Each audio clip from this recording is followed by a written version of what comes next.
현재 비트코인이 방향성을 못 잡고 횡보하고 있는 상황입니다. 지금 상황에서 어떻게 흘러갈지, 매매해볼 수 있는 자리는 어디인지 차트 보면서 바로 시작하겠습니다. 현재 저는 솔라나 숏 포지션 홀딩 중에 있고요. 수익을 자랑하려는 게 아니라 이런 장에서 어떻게 매매하고 수익을 내는지 보여드리려고 영상 들고 왔으니까요. 구독과 좋아요 부탁드리겠습니다. 그럼 단기적인 비트코인 흐름 차트 보면서 자세히 짚어보겠습니다. 일단 최근 매매를 말씀드리면 69K에서 저항을 맞는 모습을 확인하고 바로 숏 포지션에 진입을 했고요. 이후 66K 부근에서 최종적으로 전량 익절하고 마무리했습니다. 제가 지난 영상에서 강조드렸던 부분 다들 기억하실 겁니다. 이 하단 추세선의 상단 부근 그리고 핵심 매물대인 69K가 겹치는 바로 그 자리였죠. 여기서 상단으로 뚫어주는 척 하면서 이른바 개미 꼬시기 패턴을 만든 이후에 하락이 나올 거라고 미리 말씀드렸는데 실제로 그렇게 흘러갔죠. 사실 원래 제 숏 포지션 타점은 65K까지 보는 거였는데요. 하지만 차트를 4시간 봉과 1봉으로 쪼개서 디테일하게 분석을 해보니까 이 66K라는 자리가 가볍게 지나갈 자리가 아니라고 판단했습니다. 매수 세력과 매도 세력이 엄청나게 강하게 부딪히는 그런 구간이 될 거라고 본 거죠. 먼저 4시간 봉으로 차트를 한번 보시면요. 하락 채널이 형성되는 와중에도 단기적인 상승 추세가 살아있는 구간이었습니다. 이 저점과 고점을 미세하게나마 계속 높여가고 있었거든요. 시장이 단기 추세를 꺾어버리고 하락으로 턴하기 위해서는 이전 저점 구간인 66K를 아주 확실하게 이탈해줘야만 하는 상황이었습니다. 여기에 일봉 차트까지 더해서 큰 흐름을 보면 상황은 훨씬 더 명확해집니다. 76K부터 시작해서 저점과 고점을 낮추는 하락 채널이 형성되어 있었죠. 매도 세력 입장에서는 이 하락 추세를 계속 이어가기 위해선 현재 일봉 캔들로 이 66K를 뚫고 그 아래에서 마감해줘야 됩니다. 그런데 반대로 매수 세력의 관점에서 보면 이 66K는 절대 쉽게 내어줄 수 없는 자리라는 거죠. 여기를 어떻게든 일봉 종가상 방어를 해내야지만 차트상으로 반등을 도모할 수 있는 여지가 남아있기 때문이죠. 상황이 이렇다 보니 66K 구간에서 치열한 공방전이 벌어질 거라 봤고요. 아래로 꼬리가 길게 달리는 이런 무빙이 발생할 확률이 높다고 봤죠. 실제로 65.7K에서 반등을 했고요. 꼬리를 달고 올라오는 모습을 확인하고 66K에서 전량 익절했습니다. 그런데 솔직히 말씀드리면 이런 핵심 경계선에서 매수와 매도 둘 중 누가 최종적으로 이길지 그 누구도 100% 확신할 수 없습니다. 그걸 정확히 알 수 있다면 저도 전재산 몰빵해서 풀매수했겠죠. 결국 우리가 장기적으로 트레이딩을 하기 위해서는 지지와 저항이 예상되는 자리에서 무조건 수익을 실현하는 습관을 들여야 합니다. 괜히 여기서 조금 더 빠지겠지, 조금 더 먹어야지 하고 욕심을 냈다가는 결국 챙길 수 있었던 수익도 다 토해내게 되죠. 그러다 가격이 본전 근처까지 올라오면 수수료라도 건지자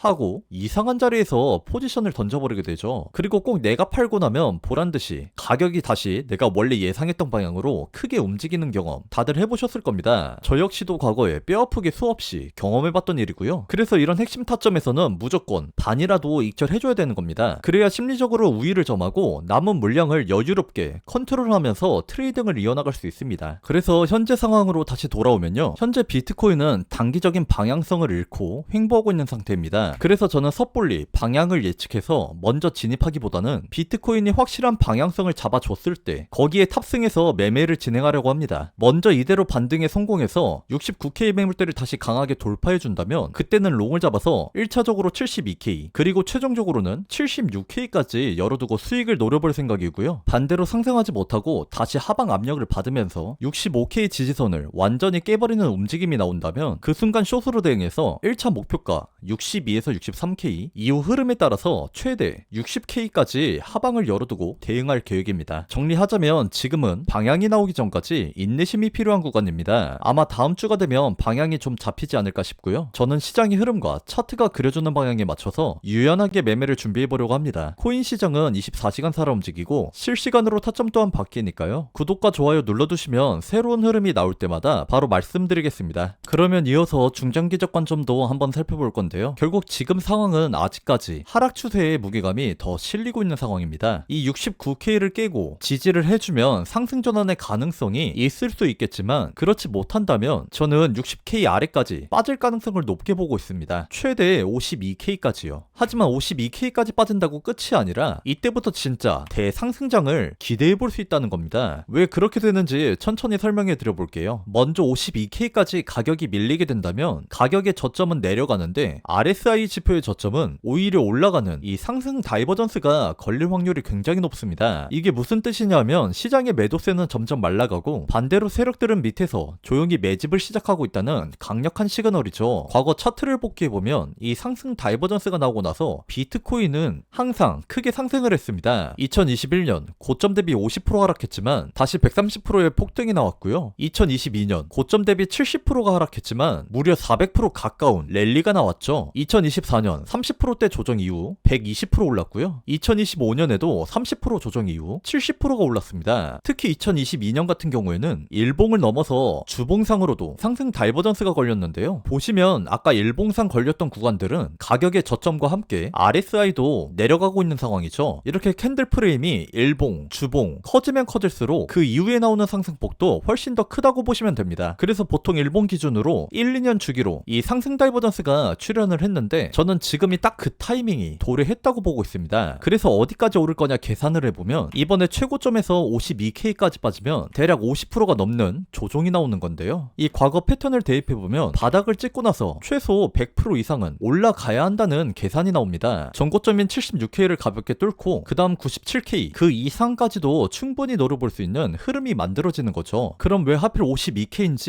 이 부분도 명확하게 짚고 넘어갈 건데요. 댓글로 어떤 분이 질문을 주셨어요. 이 52K가 아니라 50 후반대까지 빠져도 상승 다이버전스, 중반대까지 빠져도 상승 다이버전스, 근데 왜 52K를 강조하냐 이렇게 질문을 주신 분이 있는데 정확히 정리해드리면 이 52K는 절대 깨져서는 안 될 최대 방어선이라고 생각하시면 됩니다. 과거 일본 차트를 보시면요, 52K 구간은 계속 저항을 받으면서 뚫지 못하고 있다가 엄청난 거래량을 터트리면서 시원하게 뚫어낸 의미 있는 자리입니다. 세력들이 막대한 자금을 써서 올려놓은 구간이기 때문에 반대로 내려올 때는 강력한 지지선 역할을 해주는 거죠. 그럼 당연히 52K 바로 밑에는 수많은 개인 투자자들의 손절 물량이 어마어마하게 쌓였을 겁니다. 실제로 과거에 세력들이 49K까지 가격을 빼버리면서 이 유동성 물량을 쓸어 담고 올렸던 적이 있었죠. 그리고 다시 52K에서 단단하게 지지를 받으면서 대상승이 시작됐고요. 그만큼 강력한 핵심 매물대이기 때문에 만약 52K가 힘없이 뚫려버리면 패닉셀이 나오면서 RSI 저점까지 덩달아 낮아질 거라 보고 있습니다. 그때는 우리가 기다리던 상승 다이버전스가 완전히 무산되고 비트코인은 더 깊은 하락을 맞이하게 될 거라 보고 있습니다. 그래서 최종적으로는 이 52K를 지켜줘야 한다는 것이고 개인적으로는 55에서 57K 부근에서 지지를 해줄 거라 보고 있습니다. 이 구간에서 예쁘게 반등이 나와야 상승 다이버전스도 이상적인 형태로 완성이 되거든요. 그리고 아무리 시장이 밀려도 52K만큼은 최대 마지노선으로 지켜줄 거라 보고 있습니다. 그리고 마지막으로 장기 추세선인 200일 이평선 한번 보겠습니다. 지금 차트를 보시면 캔들과 이평선 사이의 간격이 굉장히 멀어져 있죠. 가격이 이평선과 멀어지면 멀어질수록 다시 만나려는 회귀 본능이 강해지는데요. 지금같이 이격이 벌어진 상태에서 억지로 가격을 올려봤자 예전 97K 때처럼 이평선 저항을 이기지 못하고 다시 고꾸라질 가능성이 굉장히 큽니다. 하지만 가격을 50K 때까지 시원하게 빼준다면 이 시간차를 두고 이평선도 자연스럽게 밑으로 내려오게 됩니다. 위를 짓누르던 매물대가 가벼워지는 거죠. 이 작업이 끝나면 나중에 다시 올릴 때 이평선에 큰 저항 없이 시원하게 날아갈 거라고 보고 있습니다. 주봉으로도 보시면 200일선 밑으로 내려간 자리가 딱 한 번 있었죠. 바로 2022년인데요. 가격이 이평선 밑으로 빠졌다가 다시 올라올 때 200일선의 강력한 지지를 받고 대상승을 했습니다. 지금 상황도 마찬가지라 보고 있어요. 주봉 캔들로 현재 200일선 저항에 맞고 내려오는 모습인데요. 결국 50K 때까지 빠지면 이평선과 이격도 커질 것이고 이 상승 다이버전스로 반등할 때 이평선을 뚫어주고 지지를 받으면서 상승하는 모습이 나올 거라 보고 있습니다. 결국 크게 상승하기 위해선 하락은 불가피하다고 보고 있고요. 오히려 애매하게 상승하고 내려오면 알트코인에 물리신 분들은 더 힘들어지실 거예요. 이 차트 위에 무겁게 쌓여있는 악성 매물들을 한번 크게 털어내고 가야만 대상승장이 올 거라 보고 있습니다. 그래서 만약 하락이 온다 하더라도 너무 두려워하지 마시고 조금만 버티신다면 분명히 좋은 결과가 있을 거라고 생각합니다. 오늘 영상은 여기서 마무리하겠습니다. 영상이 도움이 되셨다면 구독과 좋아요 부탁드리겠습니다. 감사합니다.